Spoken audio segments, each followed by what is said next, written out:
pagsapit ng linggo, posibleng may babuo na low pressure area southeast of Mindanao. Magpapaulan ito sa malaking bahagi po ng Visayas and Mindanao simula po sa linggo. Manatiling may kaalaman at manatiling ligtas sa pamamagitan ng pagbisita sa aming YouTube channel para sa mga real-time na ulat panahon sa ating bansa. Laging tandaan, maging alerto at iba yung pag-iingat sa banta ng ulan, baha at pagguho ng lupa. Ngayon, oras na para marinig mula sa ekspertong meteorologist. Bibigyan tayo ng malalim na pagsusuri sa lagay ng panahon at ipapaliwanag ang anumang mahalagang kaganapan sa ating panahon ngayon o sa mga darating pang araw. Ngayong araw po dito sa Luzon, pinakang maulan pa rin dito sa may Bicol Region at mga kalapit na lugar, kabilang na po ang Marinduque, Romblon, and Oriental Mindoro. Dulot po yan ng shear line o yung banggaan ng mainit at malamig na hangin. Mag-ingat po sa mga minsan malalakas sa mga pag-ulan at mga thunderstorms na maaaring magdulot ng mga pagbaha at pagguho ng lupa.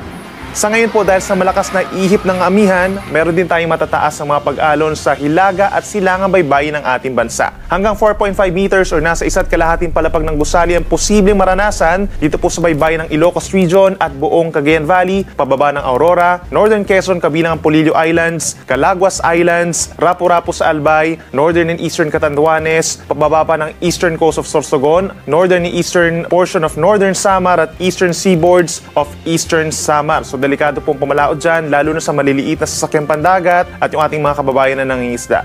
Dito naman sa Ilocos Region, rest of Central Luzon, Metro Manila, rest of Calabarzon, and rest of Mimaropa, partly cloudy to cloudy skies pa rin po at makakaranas pa rin ng mga pulo-pulo at may hinang ulan, dulot pa rin yan ng northeast monsoon. Dito naman po sa silangang parte pa ng Luzon, kabilang ng Cagayan Valley, Aurora, Quezon, asahan po yung mahina hanggang katamtaman ng mga pag-ulan at makulimlim pa rin na panahon. Dulot po yan ng northeast monsoon or amihan, habang sa Cordillera Administrative Region, cloudy skies with some light rains, dulutin po ng northeast monsoon.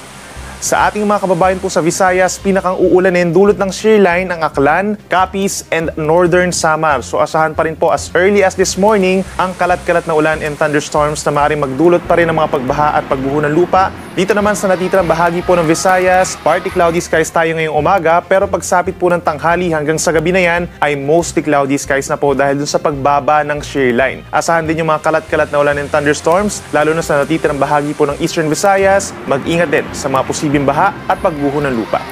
Sa ating mga kababayan po sa Mindanao, pinakamagandang panahon dito sa may western section, pagsapit po dito sa may eastern side, pagsapit po ng hapon hanggang sa gabi, mas maraming lugar na magkakaroon ng kaulapan dito sa Mindanao, lalo na sa may Caraga Region and Davao Region na sasamahan lamang po ng mga saglit na pag-ulan, dulot ng localized thunderstorms. Ngayon, malalaman naman natin ang lagay ng panahon sa mga susunod o darating pang araw. Bago mo ipagpatuloy, huwag kalimutang mag-subscribe at pindutin ang notification bell para lagi kang updated sa ulat panahon sa ating bansa. Huwag mo ring kalimutang ibahagi ang video na ito para makatulong o malaman ng iba pang kababayan natin ang lagay ng panahon sa ating bansa. Sa ating mga kababayan po dito sa Visayas, asahan din makakaranas muli sila ng epekto ng northeast monsoon. Sumaring bumaba ang temperatura over the weekend hanggang sa kalagitnaan po ng susunod na linggo. Yung mga pag-ulan natin nakakonsentrate pa rin sa may Eastern Visayas dahil po sa may shear line, sa Tacloban City, posibleng mga pag-ulan ganyan sa mga kalapit na lugar, habang sa natitirang bahagi ng Visayas, merong mga localized thunderstorms. Then pagsapit ng Sabado at Linggo, may epekto na ng amihan ng malaking bahagi ng Visayas, partly cloudy to cloudy skies with some isolated light rains. Bababa pa po yung shear line dito sa may eastern portion of Visayas and Mindanao, so magkakaroon na muli ng mga pag-ulan dito sa may Caraga and Davao Region na siyang binaha po at nagkaroon po ng landslide itong mga nagdaang araw dahil din sa shear line. Pero pagsapit ng linggo, take note po, posibleng may babuo na low pressure area southeast of Mindanao, base na rin po sa ating TC Threat Forecast, at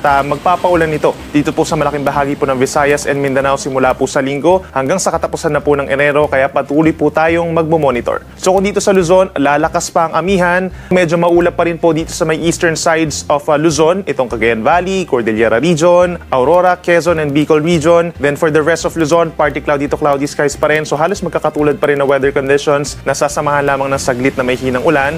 Sa may Baguio City, merong mga may hinang ulan pagsapit ng weekend. Sa umaga, mas maaraw ang panahon. Habang dito naman sa may Legazpi City, asahan pa rin yung mga light to moderate rains. Then partly cloudy to cloudy skies naman over the weekend with some localized light rains.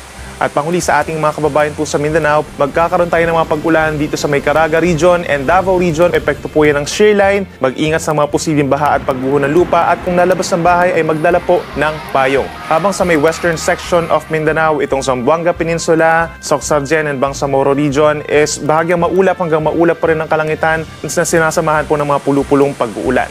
Then pagsapit po ng linggo, tulad ng nabanggit ko kanina, possible po yung kaulapan or low pressure area po dito sa may southeast of Mindanao sa labas ng ating PAR at maaring magpaulan ito over Caraga Region, Davao Region and Northern Mindanao Region hanggang sa mga unang araw po yan ng susunod na linggo, kaya mag-ingat din sa mga posibleng pagbaha at pagguho ng lupa. In terms of temperature, medyo mababa pa rin po yung ating aasahang temperatura sa madaling araw. Sa ating mga kababayan po sa Visayas, between 25 to 31 degrees Celsius yung ating temperature. Kung dito sa may Northern Luzon, pinakamababa po yung 20 to 21 degrees Celsius. Habang dito sa Tagaytay, nasa 20 to 29 degrees Celsius din ang temperatura. Sa Baguio naman, pinakamalamig between 13 to 22 degrees. Habang sa Metro Manila, nasa 22 at medyo mainit sa tanghali hanggang 31 degrees Celsius. Habang dito naman sa may western side of Mindanao, pinakamainit pa rin kabilang ng Zamboanga City, Cotabato and Gensan na hanggang 33 degrees Celsius. Yan muna ang ating weather update ngayon. Sana ay nakita ninyo ang broadcast na ito na nagbibigay kaalaman at kapaki-pakinabang. Maraming salamat sa DOST Pag-asa sa pagbabahagi ng kanilang mahalagang insight o ulat panahon. Samahan kami sa susunod para sa higit pang mga weather update sa ating bansa at manatiling nakatutok sa weather update ng bansa at huwag kalimutan i-share at mag-subscribe na rin. Mabuhay ang Pilipinas!